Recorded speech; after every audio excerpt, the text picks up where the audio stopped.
Still my heart. Seal my fate. Bind me to you. Take it all with an immortal bite.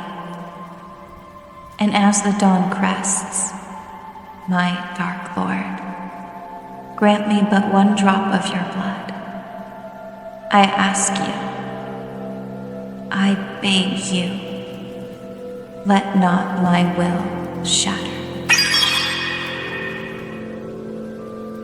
Welcome to Loft, a dark fantasy and paranormal setting of campaigns and books in the Forgotten Realms, which is the universe that houses Baldur's Gate 3. And today we're going to be diving into some juicy vampire lore. As a reminder, we'll be using information from a variety of sources in this essay, from official materials to official fictional materials, online resources, the D&D community, and years around the table. If you see a source pop up in that lower left corner, that means I'm currently quoting it or very tightly paraphrasing information from that single source. Otherwise, it's like an academic essay, and I'm drawing from a mixture of all of the sources rather than simply quoting. Today, we're going to be discussing a burning question a lot of new players are curious about. Why can't Astarion just bite Cazador and become a true vampire? And before we continue, I want to apologize for my voice. It decided to die right along with all those other vampires. In this, we may be discussing some adult topics, as we are speaking about vampires, and they often have some XXX implications to their stories. In those cases, I'll be using the term spicy to appease my YouTube overlords. Thank you for your understanding. And with that, grab your cozy drink and settle in, because I'm about to get a little off the rails. Because believe you me, if I could hold Cazador down and drain his blood into Astarion's welcoming mouth, I would. So that begs the question, why can't I? And just as a heads up for everyone, the second half of this video is a very special ending. As you probably know, I was gone all last week, but now you're gonna get to see why. So be sure to stay tuned. First, let's discuss what makes vampires in D&D and ultimately Baldur's Gate 3 very unique. While sire bonding is a very common vampire mythology, it can vary depending on the universe or the origin of the myth. In the Forgotten Realms, vampires don't have sires, they have spawn. And although spawn are unique compared to any other type of sire, they do have some elements in common with sired. For example, in Sadie Kincaid's, or is it Kincaid? I want to ask her, but I don't think she'd reply. In her book series, The Broken Bloodlines, sired will be killed if they disobey their masters. It's rather a big plot point in the first book. But I won't say too much because, spoilers, and I don't want to say spicy like 2,000 times. And for another example, in the Vampire Diaries, there are even multiple types of vampire sired. Klaus's follow him because he made them not become werewolves, so they no longer experience that excruciating pain, whereas other vampires like Damon, it was related to emotions and romance. However, in D&D, vampires don't simply turn someone, and then they become their sired. No. Vampires in D&D have to create their sired. They have to create a spawn. Vampires spawn as a vampiric race are somewhere between a mortal and a true vampire. They're puppets to the wills of their master. And as we've addressed in previous episodes in this vampire lore series, when they're not being given a direct order, spawn do to an extent have free will. Spawn are created in a very specific way, just like most vampires in the Forgotten Realms. According to the Monster Manual, Volume 3.5, to paraphrase, the ritual to create a vampire spawn goes as follows. Step 1. A vampire must use its bite to take a player to 0 points, because death is required for this process. Step 2. The victim must immediately be buried. The window on how quickly immediately is going to depend on your DM. But what is always required is they must be buried for at least 24 hours before they rise. Step 3.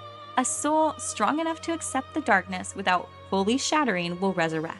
They must then break their coffin and dig their way to the surface. And according to the Monster Manual 5th edition, a vampire spawn is innately subservient to the vampire that created it. They could only achieve free will if their creator died. When speaking with Astarion about becoming a vampire the day after the bite scene, he'll tell you in one version of branching narrative that you need to bite your master to become a true vampire. It's simple. Just find a vampire that will drink your blood and turn you into a vampire spawn. In theory, the next step is to drink their blood. Once you've done that, You're free and a true vampire. However, in another version of this branching narrative, he'll let you know that they have to allow you to bite them. Yes and no. The problem is, once you're a vampire spawn, they completely control you.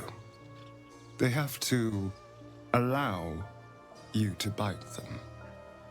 Right now, Astarion has a tadpole in his brain, and that tadpole has made it so he doesn't have to obey his master. So logically, if he wanted to bite him, he could, right? So why isn't it just as simple as go and bite Cazador as an option for the storyline for Astarion? Becoming a true vampire is a whole process.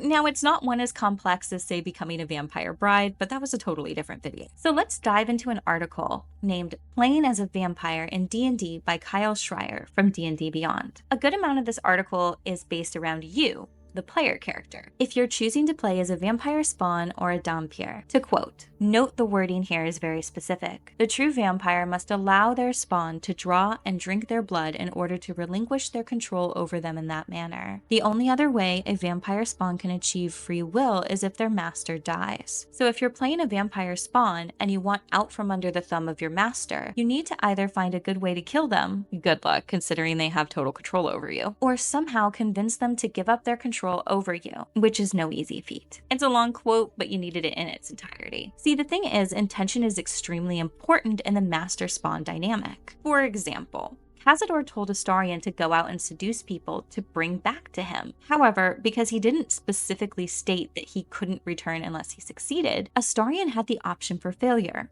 which he did fail often, and Godi punished him for it. No. Astarion would have had to stay out until he achieved success. But Cazador wasn't clear with his intentions, and that created a loophole. Now, being a magistrate, Astarion would know loopholes in contracts like a pro, because, well, he's a judge, so he quite literally is a pro. But let's say Astarion was able to get a bite off of Cazador. It would do nothing besides piss him off. That's why it's so key in the story for us to kill Cazador instead, because even with the tadpole, there's no way that Cazador would ever willingly let Astarion drink his blood with the intent of becoming a true vampire. Before we go, I'd like to share that we now have a Discord group, my darlings. We're called the Fang Gang, a name we voted on a while ago. I'll link that in the description below, and hopefully you'll come and join me there for those times in between new videos. Now, I know what you're thinking. Kit, you said you're working on a big project. It wasn't the Discord, was it? No, it's in relation to my vampire dark romance book series. I decided, screw trying to follow the stuffy gatekeeping expectations that traditional publishing puts on you through their old university teachers. No. I'm a book talk girly. I'm a content creator. I'm an adventurous little dark consort who needs to carve her own path. So I took a page from the gaming industry and I made what you might call book DLC, only it's not going to cost anything extra. But I wanted to give you a sneak peek of not only the changes, but the DLC scenes today. Oh, and trigger warning, dark romance, run and I catch you and I spicy you vibes. So, and it should go without saying that nobody does anything without consent, no matter how dark the story gets. Kelly burst through the doors of her room. I heard her flip the lock, thinking it might save her. That's adorable. I broke all of the locks when I arrived. Kelly, I let my voice slither through the penthouse, low and haunting. It echoes with purpose, sliding under doors, down halls, into the corners of her trembling soul. She won't be able to tell where I am. That's the fun part. I know exactly where she's run. I let her run.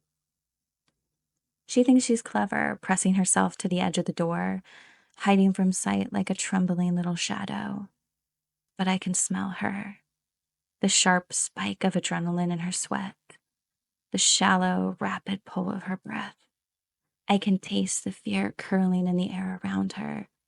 A heady, electric scent that betrays her body's confusion. It's not just fear that clings to her skin. It's curiosity. Need.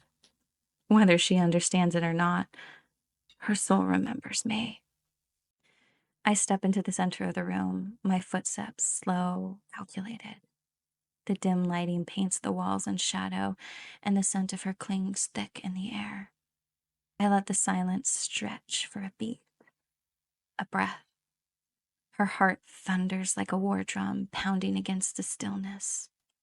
Then, just as I expected, she bolts. An eruption of motion and desperation, her feet skidding across the floor as she dives out the door. Perfect. She rushes down the hallway, barefoot and breathless, the slap of her feet against hardwood a frantic rhythm. The living room yawns open before her. Her head jerks left, then right, gaze flicking between the front door and the looming shape of the sofa. The door is closer, but she doesn't go for it. She veers hard, nearly stumbling as she dives behind the sofa, limbs scrambling to tuck herself into its shadows like a frightened creature. I raise a brow. Not the door. Curious. Maybe, just maybe, somewhere inside that shaking little heart, she knows she can't escape me. Or maybe she doesn't want to. I can hear you breathing, I call, my voice a dark melody. I take slow, deliberate steps towards the front door. She's watching me. I want her to. I pull a warding crystal from my pocket, its surface etched with ancient sigils that shimmer faintly in the dim light. The moment it touches my palm, the markings glow brighter, pulsing in time with the beat of her panic. I clench my fist and crush the crystal to powder, sharp, glittering fragments biting into my skin. Magic ignites like a flare. The air cackles, a low hum vibrating through the floorboards. The entire apartment pulses with energy, old and binding, latching onto every exit like invisible shackles. The front door glows faint blue, then flashes once. Now it's locked. I whisper, savoring the dread I know will bloom in her chest. Not a window, not a door will open for you, little one. The hunt is mine now. She darts off and heads back toward the rooms. I know she doesn't believe me about the magical locks. I know exactly where she's going. Into her so-called father's room. That man was never truly her kin. He was a prison warden assigned the role of protector, only so her real parents could bury her away from the truth. From me. But no one hides from me forever. She is mine. She scrambles towards the hallway. I follow, each footstep echoing. She doesn't believe me. That's fine. Let her run. Let her think she has options. According to the scattered fragments left in my journals, I wasn't just creating soldiers. I was building a pantheon. The Gemstone Souls were never random. They were divinely crafted. Each one is a soul tailored for me by a god from a different realm. But her, she was sacred. She was made for me by the god of my own lands, a deity who sculpted her essence to mirror mine in perfection. She wasn't just another piece of a whole. She was meant to be the crown jewel, my primary mate, my eternal balance, my truest companion.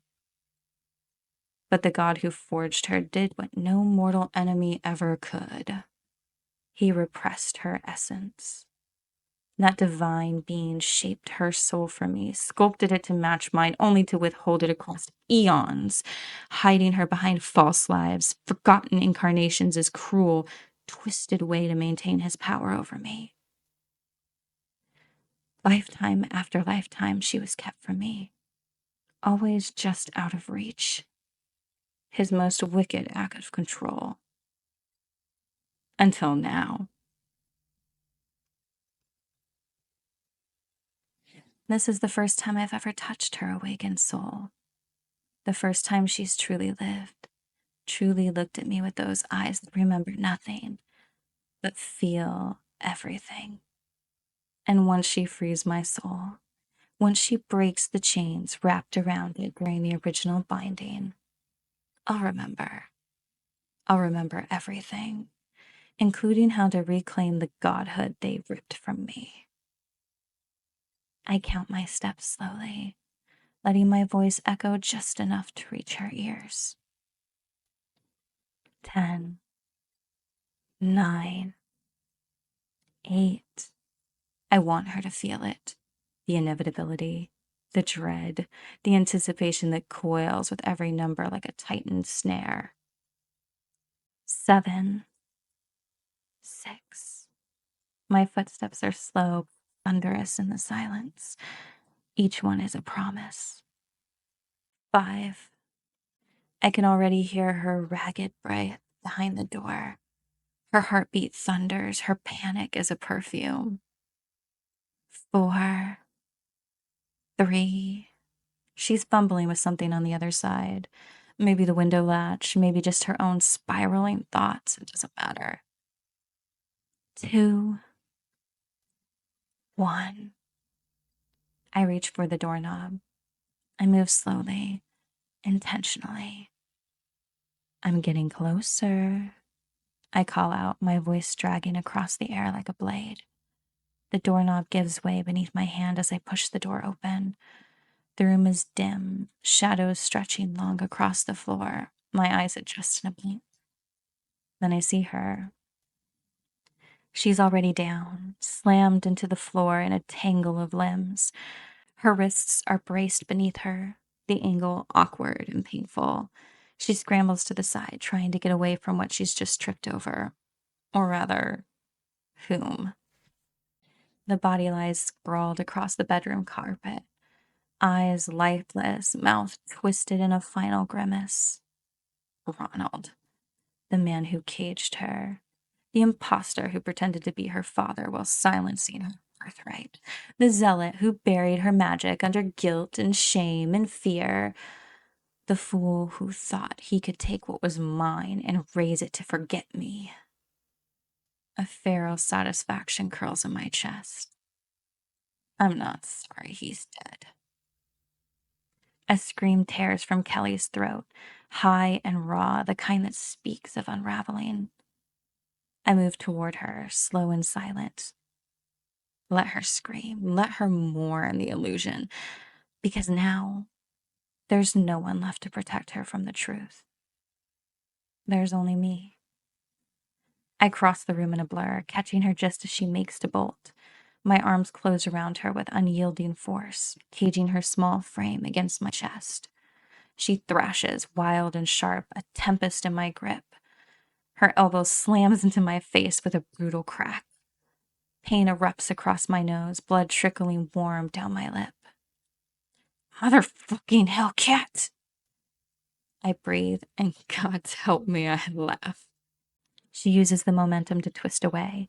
She slips through my loosened grip and darts off again, breath ragged and feet sliding frantically against the polished floor. She still thinks I'm here to hurt her. She doesn't understand yet. I don't want to harm her. I want to tame her. Still, she tries to run. She's glorious. She bolts into her room, fingers scrambling for the lock. I'm faster. I slam my palm against the door just as it begins to swing shut, forcing it open with ease and stepping inside like the shadows she fears in her dreams. She spins, eyes wide, lips parting to scream again, but I'm on her in a flash. I scoop her up in one clean motion, hauling her up and slinging her over my shoulder like she weighs nothing. Her fists weakly beat against my back, a soft flurry of resistance that barely registers. Her wild hair brushes against my arm, her breath hot through the fabric of my shirt. But her fire is flickering, paler now. Her body goes tense, then still. For the first time, she doesn't kick, she doesn't scream. She just breathes, fast and shallow, like she's trying to make sense of her own stillness. Like she knows something inside of her has just shifted, and she doesn't quite know how to name it. But I savor it. Her hair brushes against my arm, silky and wild, strands catching in my fingers as I carry her like the prize she is. I haul her across the threshold of the room into the bed where I toss her down.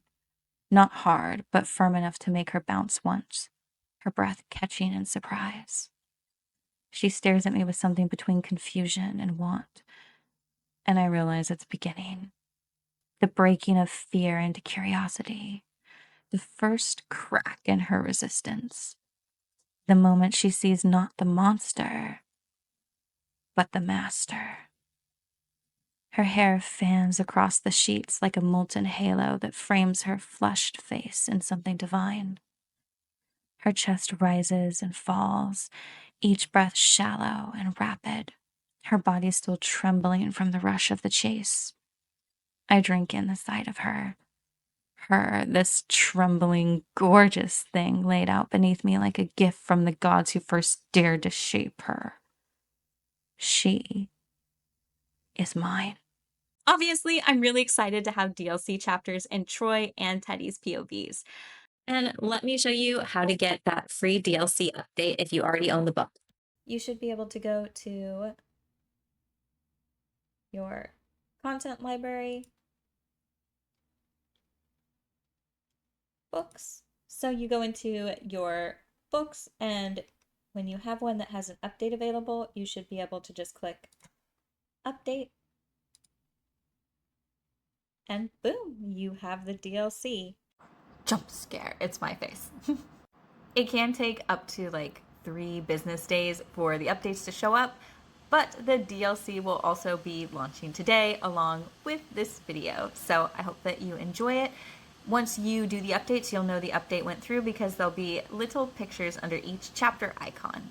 And I also wanted to say thank you guys all here for supporting me and making me feel like I'm safe to explore and be artistic and do whatever I want to do and not what's just an industry standard. And I wanted to thank you guys for being here today because writing and gaming, they're my passions. And with subscribers like you, I get to share those passions and express them and try all of my new firsts with people who are there that want to explore everything with me. So I hope I'll see you guys again in the next one. And good night, darling. And now you're all mine. And I'm all yours. Until morning, at least.